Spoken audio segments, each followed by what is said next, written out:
बात करते हैं ऑप्टिकल इंस्ट्रूमेंट की। तो पहला ऑप्टिकल इंस्ट्रूमेंट आता है आपका सिंपल माइक्रोस्कोप या सिंपल कॉन्वेक्स लेंस। ठीक है, तो इस सिंपल माइक्रोस्कोप का काम क्या है? छोटे ऑब्जेक्ट को बड़ा करके दिखाना। ठीक है, तो चीज़ क्या ध्यान देनी रखनी है हमें? एक तो ऑब्जेक्ट की हाइट इंक्रीज होनी चाहिए और ऑब्जेक्ट से जो इमेज बने वो इरेक्ट होनी चाहिए। ठीक है, तो हमने यहाँ देखा कि एक तो इरेक्ट हाइट चाहिए और एनलार्ज चाहिए। ऐसा केस तभी हो सकता है जब मैं एफ और सी के यानी कि फोकस और सेंटर, ऑप्टिकल सेंटर के बीच में रखूँ। ठीक है, प्रैक्टिकली आपने देखा होगा ये लेंस ऐसा होता है। ठीक है, ये होल्डर हो गया उसका, यहाँ से आपने होल्ड किया। अब किसी भी चीज़ को आप देखोगे, मान लो इस लेंस का फोकस यहाँ पे है, तो आप इस फोकस और सेंटर के बीच में उस ऑब्जेक्ट को रखोगे। ठीक है, तो उस ऑब्जेक्ट की इमेज जो दिखाई देगी हमें आँख पे, वो बड़ी दिखाई देगी। ठीक है, हमने ये केस लिया, ये रहा हमारा ऑब्जेक्ट, यहाँ से रे गई पैरेलल और पास करी फोकस से। ठीक, और जो सी से पास करी वो अपना पाथ रिट्रेस करेगी। फिर ये पीछे जाके एक पॉइंट पे मीट करे, उसको हमने नाम दे दिया ए डैश और इमेज बना दी ए डैश बी डैश। ठीक है, ए बी हमारा ऑब्जेक्ट है। ठीक, अब यहाँ पे हमने देखा अगर मैं इसका एंगल देखूँ और इसका एंगल देखूँ, दोनों का ही सेम है। तो इसके लिए हमने क्या किया, ये एक ए बी हाइट के इक्वल हाइट का एक यहाँ पे कंस्ट्रक्शन कर दी A1 B डैश। ठीक, और इसको इससे मिला दिया। अब आप देखेंगे A1 B डैश C एक ट्राइंगल है और ABC एक ट्राइंगल है। ABC ट्राइंगल का एंगल है बीटा और A1 B dash C triangle का एंगल है अल्फ़ा। ठीक है, अब यहाँ पे स्मॉल ऑब्जेक्ट के लिए हम ये कह सकते हैं कि tan अल्फ़ा अल्फ़ा के इक्विवेलेंट है और tan बीटा बीटा के इक्विवेलेंट है। ऑब्जेक्ट तक की डिस्टेंस को हमने कहा u और इमेज तक के डिस्टेंस को हमने कहा कैपिटल D। ठीक है, याद रखना ये जो ऑप्टिकल इंस्ट्रूमेंट है उसमें हम v को चेंज कर देंगे कैपिटल D में, और नॉर्मल आई के लिए जो कैपिटल D होता है वो होता है 25 सेंटीमीटर। लिखा हमने। मैग्नीफिकेशन क्या होता है? Angle of image divided by angle of object, beta by alpha. वही बताया था स्मॉल ऑब्जेक्ट के लिए tan बीटा tan अल्फ़ा। अब tan बीटा tan अल्फ़ा की वैल्यू देखो, ये है आपका tan beta A B by B C, और ये है आपका tan alpha A dash B dash by B dash C. ये रखी वैल्यू। ठीक है, अब ए बी और A1 B डैश इक्वल है। tan अल्फ़ा की बात करें तो ये वाला ट्रायंगल लेंगे हम, A1 B dash B dash C। ठीक, तो tan alpha tan beta by tan alpha रखा, ए बी से A B cut, B C और बी सी डैश रह गया, बी सी डैश ऊपर जाएगा तो मैग्नीफिकेशन आ जाएगा B C dash by B C. B C dash है माइनस डी और बी सी है माइनस यू, तो मैग्नीफिकेशन क्या आ गई आपकी डी डिवाइडेड बाय यू। हम जानते हैं 1/f is equals to 1/v minus 1/u का हमारा फॉर्मूला है लेंस का, थिन लेंस फॉर्मूला। इस फॉर्मूले का यूज़ करें और v की जगह माइनस डी रख दें, u की जगह माइनस यू रख दें, तो 1/u की वैल्यू आ जाएगी 1/f प्लस 1/d। ठीक है, दोनों साइड d से मल्टीप्लाई कर दो, d बाई डी तो 1 बन गया, ये बन गया आपका d बाई यू यानी कि मैग्नीफिकेशन, ये बन गया आपका d बाई एफ, तो आपकी मैग्नीफिकेशन आ गई 1 प्लस डी बाई एफ। देख लो एक बार इसको, फिर आगे चलते हैं।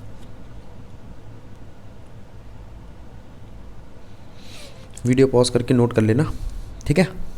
चलो, अब वो कहता है अगर ऑब्जेक्ट फोकस पे हो तो इमेज हमें मिलेगी इन्फिनिटी पे, ठीक है। ये रहा आपका ऑब्जेक्ट फोकस पे, ये यहाँ से एफ पे गई रे और ये सी से कट गई, ठीक है। बाकी आपका tan beta tan alpha same है, एक बार इसको देख लो फिर आगे चलते हैं। यहाँ मैग्नीफिकेशन आएगी डी बाई एफ और यहाँ मैग्नीफिकेशन आई थी 1 + d/f, ठीक है।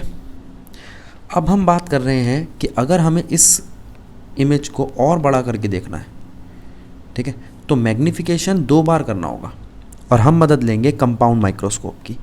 पहले हम कंपाउंड माइक्रोस्कोप आपको बताते हैं क्या और कैसे रखा है। देखो, ये है आपका प्रिंसिपल एक्सिस, ठीक है। ये रहा आपका पहला कॉन्वेक्स लेंस और ये रहा आपका दूसरा कॉन्वेक्स लेंस। जो कॉन्वेक्स लेंस ऑब्जेक्ट के पास है उसे कहते हैं ऑब्जेक्टिव,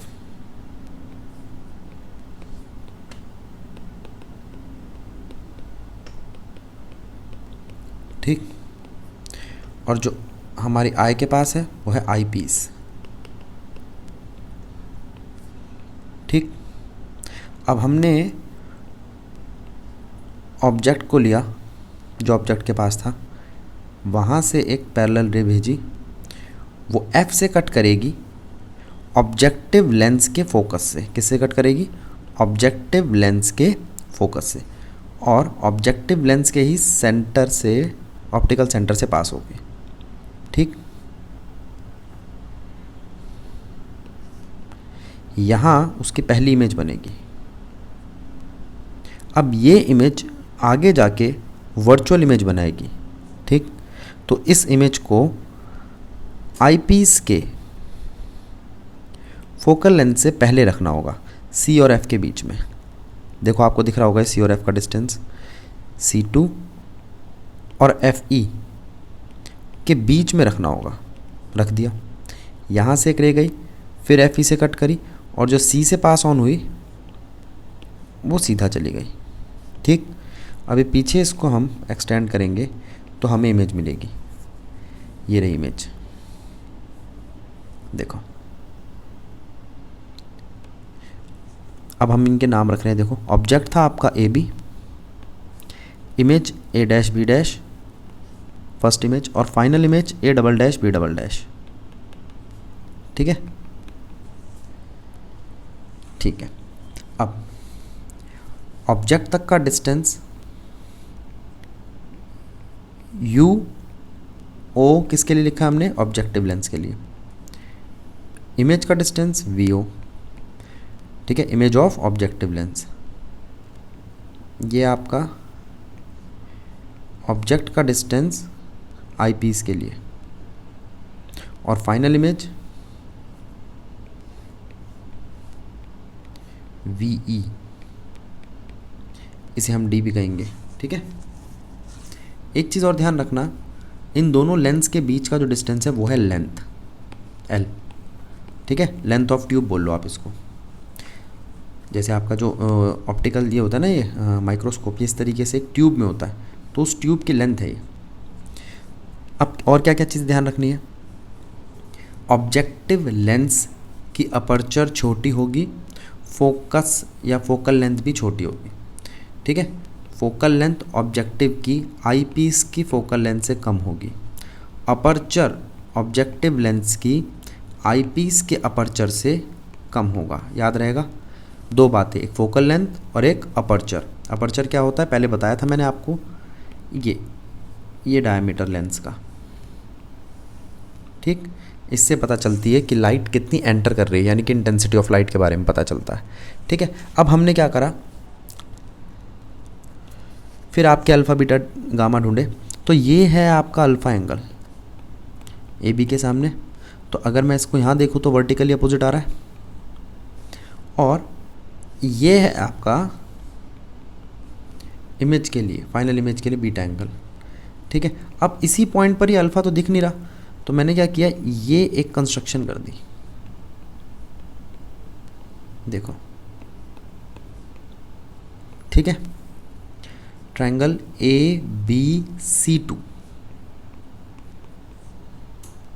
यह है आपका एंगल अल्फ़ा और यह है एंगल आपका बीटा। ट्रायंगल क्या बनेंगे यहाँ पर, ABC2, A double dash B double dash C2। A double dash B double dash C2 के लिए बीटा एंगल और ABC2 के लिए अल्फ़ा एंगल। ठीक, इधर आ जाओ। एक तो ये बताया ऑब्जेक्टिव लेंस और आईपीस के बारे में, ठीक है, अपर्चर और फोकस के बारे में। चलो, फिर हमने वही अपना फॉर्मूला लगाया, मैग्नीफिकेशन होता है बीटा डिवाइडेड बाय अल्फ़ा, यानी कि tan beta divided by tan alpha. Sorry, यहाँ से अगर मैं टेन बीटा देखूँ तो A double dash B double dash divided bye A double dash C2, और अल्फ़ा देखूँ तो tan alpha AB divided by BC2। ख़त्म बात। एक चीज़ ध्यान रखना, ये डिस्टेंस बहुत कम है, तो मैं BC2 और B डबल डैश C2 इस डिस्टेंस को ऑलमोस्ट इक्वल मान के काट दूंगा। देखो, ये रखी वैल्यू टेन बीटा और टेन अल्फ़ा की पुट की, फिर बताया ये दोनों के बीच का डिस्टेंस नेग्लिजिबल है तो इसको हमने काट दिया, ये कटा, तो आया क्या, A डबल डैश और AB। अच्छा, अगर मैं इसको मल्टीप्लाई और डिवाइड कर दूँ AB dash A dash B dash और A डैश B डैश से, और उसके बाद A डैश B डैश को इधर और AB को इधर कर दूँ, तो मेरे पास जो चीज़ आएगी वो आएगी, ये है इमेज फाइनल आईपीस की इमेज, और ये है ऑब्जेक्ट आईपीस का। ठीक, ये है इमेज आईपीस की और ये है ऑब्जेक्ट आईपीस उसका ऑब्जेक्टिव का। ये है इमेज ऑब्जेक्टिव का, ये है ऑब्जेक्ट ऑब्जेक्टिव का। ठीक, अब इन दोनों को देखो आप, ये भी मैग्नीफिकेशन है आईपीस की, ये मैग्नीफिकेशन है ऑब्जेक्टिव की। Magnification eyepiece, magnification objective. अब आईपीस की मैग्नीफिकेशन तो हमने पढ़ रखी है अभी, जो सिंपल माइक्रोस्कोप में करके आ रहे हैं हम, 1+D/F, FEE stand for eyepiece. ठीक है, और ऑब्जेक्टिव की हम कैसे लेंगे, जो हमने पहले पढ़ी थी, VO/UO लेंस के लिए। ठीक है, तो हमारी मैग्नीफिकेशन क्या आ गई, V0 या VO/UO 1+D/FE। ठीक, अब आप चाहो तो यहाँ पे ये वाला फॉर्मूला लगा सकते हो, 1/FO = 1/VO - 1/UO, और वैल्यू पुट करके ये भी मैग्नीफिकेशन डिपेंड करता है आपको गिवन में क्या होगा। ठीक है, लेंथ का भी यहाँ फॉर्मूला है, देखो इधर आ जाओ, ये लेंथ कितनी है, VO + UE। ठीक है, यहाँ लिख देता हूँ मैं, यहाँ पे आपके पास लेंथ ऑफ ट्यूब का भी रिलेशन है, V ऑब्जेक्टिव + U इमेज। ठीक है, इसको मैं सिर्फ मैग्नीट्यूड लूँगा। ठीक है, समझ आया, आगे चल सकते हैं। तो यहाँ पे आपका माइक्रोस्कोप कंप्लीट। अब एक केस ये कह रहा है कि इन्फिनिटी पे जाकर मिले इमेज, ये देखो ज़रा, फिर वही केस लेंगे हम, ऑब्जेक्ट रखा और इसकी जो पहली इमेज बनाई है हमने रियल इमेज, वो FE पे रखी। कहाँ रखी, ये आपका FE है।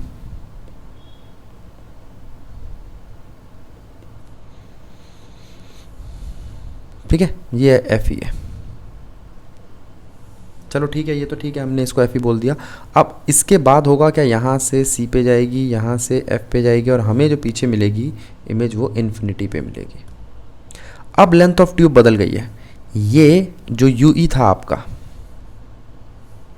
अब वो यूई के साथ साथ एफई भी है, तो लेंथ ऑफ ट्यूब क्या हो जाएगा आपका, इसको मैं साइड कर दूं, सेम मतलब जो पीछे डेरिवेशन की थी सेम वैसा ही है। लेंथ ऑफ ट्यूब हो जाएगा वी ओ प्लस यूई जो पहले था, या V O plus F E. ठीक है, अगर आपको फोकस दिया हुआ है तो भी आपका काम चल जाएगा। अब वो कहता है फिर से आप वही रखोगे, magnification is equals to M O multiply में एम ई। ठीक है, एम ओ क्या है, V O by U O, और एम ई अब क्या है, एफ ई बाई डी। ये कहाँ से आया था, एक इन्फिनिटी वाला केस करा था ना हमने आई पी एस के लिए, ये वाला डी बाई एफ ई। तो यहाँ से हमने इसकी वैल्यू पुट करी डी बाई एफ ई, यहाँ उल्टा लिखा हुआ है।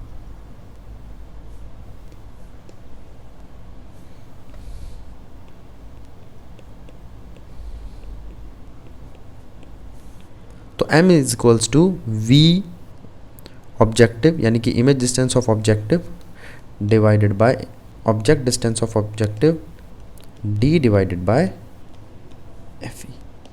ये तब जब इनफाइनाइट एडजस्टमेंट हो, ऑब्जेक्ट का मिल रहा हो हमें इन्फिनिटी पे, नॉर्मल एडजस्टमेंट भी कह देते हैं। आगे इसके बाद बारी आती है टेलीस्कोप की। ठीक है, टेलीस्कोप में हम दूर रखे ऑब्जेक्ट को नज़दीक लाते हैं, यानी कि हेवनली बॉडीज़ को जनरली। तो यहाँ पर हमने ये एंगल लिया अल्फ़ा, ऑब्जेक्ट बहुत दूर है, इन्फिनिटी से आ रही है आपकी रेज। ठीक है, तो ये अल्फ़ा है, ये आके फोकस पे मिलेंगे सारी रेज। इन्फिनिटी से आने वाली जो रे होती है वो कहाँ मिलती है, फोकस पे, और अपनी पहली इमेज बनाएगी। ठीक, अगर ये अल्फ़ा है तो वर्टिकली अपोजिट होने की वजह से ये भी अल्फ़ा होगा आपका, और ये बीटा है। क्यों, आगे जो इमेज जाएगी वो ये बनेगी। ठीक है, ये पहला केस नॉर्मल एडजस्टमेंट है, इन्फिनिटी वाला, जाने दो। अब वो कहता है इस ट्राइंगल को देखो और एक इस ट्राइंगल को देखो। इस वाले ट्राइंगल में tan अल्फ़ा क्या आता है, A dash B dash divided by C one B dash, और इस ट्राइंगल में A dash B dash divided by B dash C two. ठीक है, तो tan अल्फ़ा tan बीटा, ये रही वैल्यू। फिर magnification beta by alpha, value put करी, हो गया सॉल्व। इसमें ध्यान क्या रखना है, टेलीस्कोप में एक केस ध्यान रखना है आपको कि यहाँ पर ऑब्जेक्टिव का यानी कि ऑब्जेक्ट लेंस का अपर्चर बहुत बड़ा होता है, क्योंकि बहुत सारी इंटेंसिटी आनी चाहिए, लाइट ज़्यादा आनी चाहिए, तभी ऑब्जेक्ट साफ दिखाई देगा। और आईपीस का वही होता है जितना, ये देखो आईपीस जो होता है ना वो सेम ही रहता है, चाहे माइक्रोस्कोप हो चाहे टेलीस्कोप हो। आपकी जो आँख है लगभग उसी के साइज़ का होता है, जो पूरी आपकी आँख कैप्चर कर लेता है। ठीक है, तो वो कह रहा है कि भैया आईपीस का साइज़ तो इस बार इससे कम है। पहले ऑब्जेक्टिव का अपर्चर, ऑब्जेक्टिव लेंस का अपर्चर छोटा था माइक्रोस्कोप में, इस बार आईपीस का अपर्चर छोटा है और ऑब्जेक्टिव लेंस का बड़ा है। फोकल लेंथ की बात करूँ तो अब फोकल लेंथ भी ऑब्जेक्टिव की ज़्यादा है और आईपीस की जितनी पहले थी उतनी ही है, और इस केस को देखा जाए तो कम है। तो फोकल लेंथ आईपीस की ऑब्जेक्टिव से कम है, अपर्चर आईपीस का ऑब्जेक्टिव का बड़ा है आईपीस से। ठीक, खत्म कहानी। बी डैश सी वन,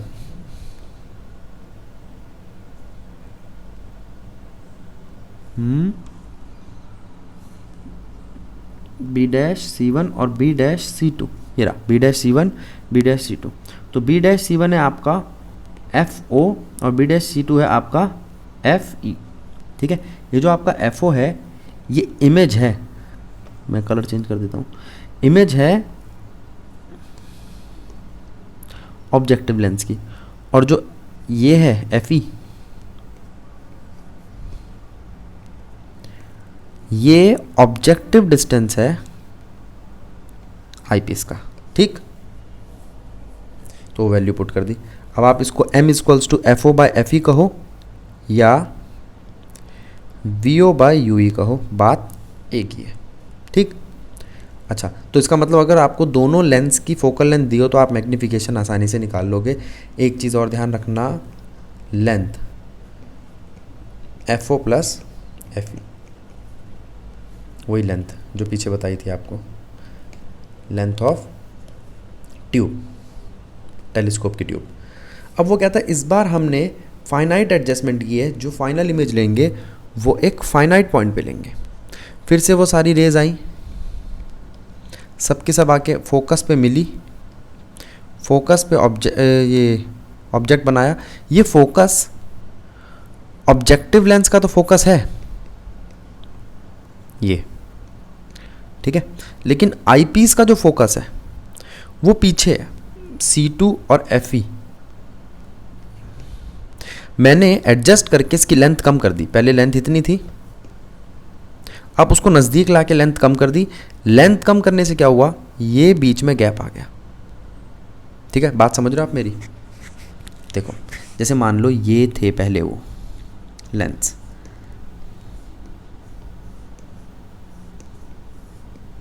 ये थी उसकी फोकस, ये इसकी फोकल लेंथ, ये इसकी फोकल लेंथ। अब मैं इनको यहाँ से नज़दीक ले आया, यहाँ की जगह मैंने इनको यहाँ रख दिया, नज़दीक ले आया, तो फोकल लेंथ थोड़ी चेंज की है मैंने, फोकल लेंथ तो उतनी रहेगी FO, और ये FE। तो आप देखोगे कि जो FO है ना वो C2 और FE के बीच में आ गया, और इमेज तो यहीं आके बननी है। अब नीचे वाली फिगर को देखो, ये FO FE और C2 के बीच में आ गया है, आ गया ना, और इमेज यहीं बननी है। अब जो इसको ऑब्जेक्ट मान के हम फाइनल इमेज बनाएंगे वो FE और C2 के बीच में होने की वजह से वर्चुअल और इरेक्ट बनेगी। देखो ये गई C2 पे और ये गई FE पे, तो पीछे अगर मैं इसको लेके जाऊं तो मुझे इमेज मिल जाएगी A''B''। ठीक, कुछ समझ आया? अब ये FE नहीं है, अब ये UE FE नहीं है, अब ये UE है और ये FO है, लेंथ भी ये FO है और ये UE है। ठीक, कुछ नहीं करना, बस इसी, अब फिर वही ट्रायंगल ले लेंगे हम, tan alpha tan beta divide कर देंगे। देखो फिर मैग्नीफिकेशन में tan alpha tan beta divide किया, डिवाइड करने पे B'(C1 B'(C2 आया। जहाँ आपने लिया था FE वहाँ है अब UE। आप जानते हो 1/FE = 1/V - 1/UE होता है। इसको सॉल्व करो, तो सॉल्व करने पे आपका FO, मैंने 1/UE की वैल्यू ले ली 1/VE - 1/FE, तो FO क्या आ गया, ये मैग्नीफिकेशन क्या आ गया, FO divided by UE। FO तो ये रहा, UE की वैल्यू ये रही, चाहो तो आप इसमें से FE बाहर ले लो। ठीक है, तो ये आ गई आपकी मैग्नीफिकेशन टेलीस्कोप की। अब वो कहता है अगर हम लेंस वाले टेलीस्कोप या रिफ्रैक्टिंग टाइप टेलीस्कोप की बात करें तो उनमें दो एब्रेशन है। एब्रेशन मतलब कमी, दो कमियां, एक तो स्फेरिकल एब्रेशन, एक है chromatic aberration. Spherical aberration mirror में देखी जाती है और क्रोमेटिक एब्रेशन यानी कि कलर की वजह से हुई एब्रेशन लेंस में देखी जाती है।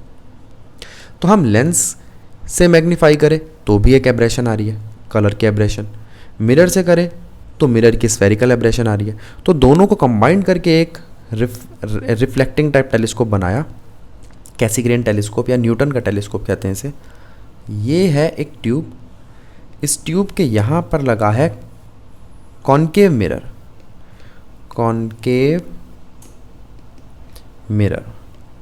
ठीक है, अब यहाँ से इन्फिनिटी से बहुत सारी रेज आएंगी, वही आपके हेवनली बॉडी से, और यहाँ आके फोकस पे मर्ज करेंगी। तो फोकस पे मैंने एक कॉन्वेक्स मिरर लगा रखा है, फोकस है ये F इस वाले का, इसको 1 नाम दे रहा हूँ, F1 है। ठीक, अब यहाँ से कॉन्वेक्स क्या करेगा, इसको डाइवर्ज करेगा और यहाँ फेंकेगा। यहाँ पर मैंने एक लेंस लगा रखा है, वो है कॉन्वेक्स लेंस, आईपीस का काम करेगा और हमारी आँख पे इमेज दिखाएगा। दो बातें, एक तो मैंने यहाँ लेंस लिया, लेकिन उस लेंस के इस पार्ट को कट कर दिया जिससे उस लेंस की क्रोमेटिक एब्रेशन ना हो सके। ये क्या होती है क्रोमेटिक एब्रेशन, मैं ही बताता हूँ। और एक मैंने ये जो मिरर लिए ना, ये मिरर पैराबोलिक लिए हैं, जैसे जिससे स्फेरिकल एब्रेशन ना हो सके। अब स्फेरिकल एब्रेशन क्या है वो भी बताता हूँ, ठीक है। तो ये रिफ्लेक्टिंग टाइप टेलीस्कोप जो है ये ज़्यादा बेहतर है रिफ्रैक्टिंग टाइप टेलीस्कोप से, यानी कि ये इसकी कमियों को ओवरकम कर देता है। तो एब्रेशन में हमने स्फेरिकल एब्रेशन की बात की, तो ये है आपका मिरर। आपने कहा भैया और बड़ा मिरर लो जिससे लाइट की इंटेंसिटी बढ़ जाए, ठीक है, और बड़ा मिरर लो, लाइट की इंटेंसिटी और बढ़ जाए। तो जितना बड़ा मिरर उतना अपर्चर ज़्यादा, जितना अपर्चर ज़्यादा उतनी लाइट की इंटेंसिटी हाई, तो पिक्चर और क्लियर दिखाई देगी। ठीक है, मान गए हम आपकी बात। लेकिन देखो ये लिखा मैंने, अपर्चर बढ़ाओगे इंटेंसिटी बढ़ेगी, क्वालिटी इंक्रीज़ करेगी। लेकिन अपर्चर बढ़ने से हुआ क्या, जो यहाँ की लाइट थी वो यहाँ आ रही थी फोकस पे, लेकिन जो दूर की लाइट थी ना वो फोकस पे ना आकर फोकस से पहले ही मर्ज होने लग गई। और जो मुझे एक पॉइंट ऑब्जेक्ट दिखना चाहिए था वो इतना बड़ा ऑब्जेक्ट दिख रहा है, ठीक है। जो एक छोटा सा पॉइंट दिखना चाहिए था उसकी जगह मुझे इतना बड़ा पॉइंट दिख रहा है, यानी कि जो मेरा ऑब्जेक्ट है वो ब्लर हो जाएगा, वो फैल जाएगा। उसकी वजह से मुझे ऑब्जेक्ट क्लियर दिखाई नहीं देगा, ठीक। तो मैंने क्या करा, मैंने कहा भैया ये ऊंचा था इसलिए इसका फोकस ही चेंज हो गया, तो एक काम करो इसको थोड़ा नीचा कर दो, यानी कि इसको थोड़ा सा कर्वी कर दो, पैराबोलिक कर दो। कैसा कर दो, तो इसकी करेक्शन क्या है, मैं पैराबोलिक मिरर का यूज़ क्यों ना करूं, ठीक। तो पैराबोलिक मिरर जो है वो स्फेरिकल एब्रेशन को ख़त्म कर देता है। दूसरी एब्रेशन थी कलर की वजह से एब्रेशन, क्रोमेटिक एब्रेशन।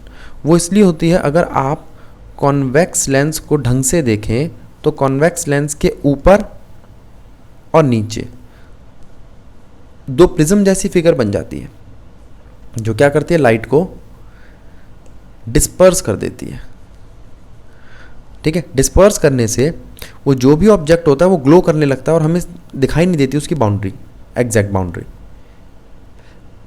ठीक है। आपने बाइनोकुलर से या मोनोकुलर से देखा होगा कभी इसको, मून वगैरह को, तो वो बहुत ऐसे साइड उसकी जो होती है एक इस तरीके का यहाँ पर दिखने लगता है, कोरोना डिस्चार्ज सा होने लगता है। वो एक तो इसका साइज़ पता नहीं लगने देता, भाई है ये इतना और यहाँ पर भी दिखाई दे रहा है। दूसरा वो ब्लर होने की वजह से, होने के साथ साथ यहाँ से कई सारी लाइट डिस्पर्स होती है तो उसका कलर भी चेंज हो सकता है। तो हमने क्या करा, हमने इस पार्ट को ही कट कर दिया और ऐसा लेंस ले लिया ऊपर और नीचे से फ्लैट, तो ना वो प्रिज्म रहेगा, ये तो अपना काम करेगा कन्वर्जन का, वो प्रिज्म जो डिस्पर्जन का काम कर रहा था वो हट जाएगा। ये देखो काट दिया ना इसको। तो क्रोमेटिक एब्रेशन और स्फेरिकल एब्रेशन दोनों रिमूव हो गए, ठीक है। और यहाँ आपका ये चैप्टर समाप्त, ठीक है। तो ऑप्टिक्स जो चैप्टर था, काफ़ी लंबा चैप्टर था, ये अब समाप्त हो गया। आई टॉपिक इसमें है नहीं, और इस वाले साल आपका रिफ्लेक्शन भी हटा दिया गया है। 30% जो कोर्स डिलीट हुआ है उसमें रिफ्लेक्शन का पोर्शन हट गया, ठीक है। तो जो आपको मिरर फॉर्मूला कराया था वो अब उसकी डेरिवेशन काम नहीं आएगी, ठीक है।